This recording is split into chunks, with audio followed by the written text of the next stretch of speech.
What if the most pivotal event in all existence was actually planned before anything even came to be? Today, we're taking a deep dive into some really fascinating sources that, well, they outline this incredibly intricate divine blueprint.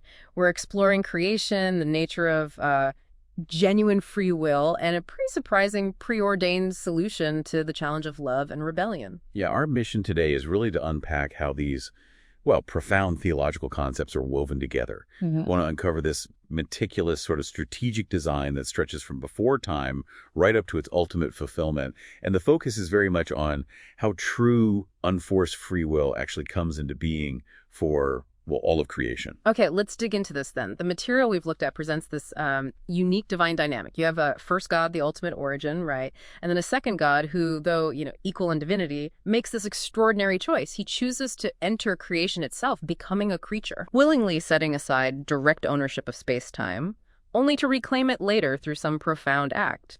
That's quite something. What exactly does it mean for a God to relinquish ownership of space-time?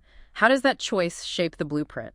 Well, the writings portray it as a radical act of humility, really. Think of it less like giving something up and more like stepping into the story he authored. It's foundational. And this premise, it sets the stage for everything that follows. The texts indicate God created angels and, well, all creatures for a specific purpose. Which is? To glorify him and find their happiness in doing so, like Psalm 103 says. Okay, so creation for happiness and glory. But here's where it gets complicated, doesn't it? Our sources point out this paradox. God's main command is love. Yet, creatures with real free will, they can't just start loving on their own. True love has to come from God first. Exactly. So if they don't realize his love first, they can't actually obey that command, which seems like it sets them up for failure.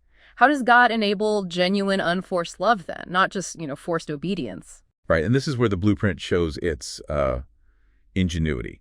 The research suggests true love, just by its nature, has to be a response to love already received. So to enable creatures with free will to truly love, God first had to show his love, and in the most profound way imaginable. And that brings us to the cross. Wow. What's really striking here is that God, knowing angels and Adam would fall, apparently decided on the cross before creation even started. 1 Peter 1:20 touches on this. So it wasn't a reaction, not a divine plan B. Precisely. It wasn't plan B at all. It was woven into the fabric of existence before time. Imagine planning the solution before the problem even exists. That's the kind of forethought described here. This foundational plan was specifically designed to fully reveal God's love. And by doing that, it makes free will truly meaningful, truly complete for everyone, for all creatures. Okay, but connecting this to the big picture, how does a pre-planned cross work with genuine free will? Does it mean our choices aren't really ours? And what about the implications beyond just us humans? Well, the sources argue that the cross doesn't negate free will. It actually perfects it. It ensures that creatures, once their free will is fully developed through seeing this divine love, they won't rebel again.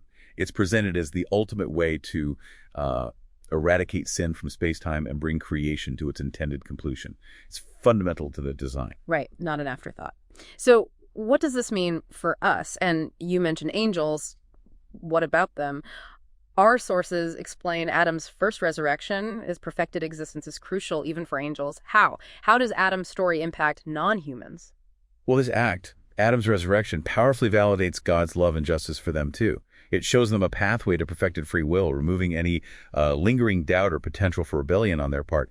And what's fascinating is that the church also had a role in this. The church? How so? Yeah, Ephesians 3 tells us God intended to make his wisdom known to the powers in heavenly realms to the church.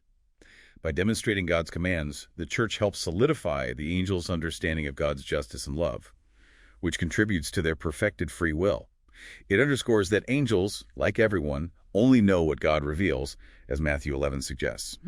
So we've explored a really intricate plan here, from the nature of God himself to the ultimate completion of free will for, well, everyone. It paints a profound picture, doesn't it? Love, justice, purpose, all unfolding according to a design laid out before time. It really does. And this raises an important question for you, the listener, to ponder. If something as critical as the cross was predetermined before creation, what does that imply about the nature of your own choices? And how does it shape your understanding of what true freedom means within such a divine plan?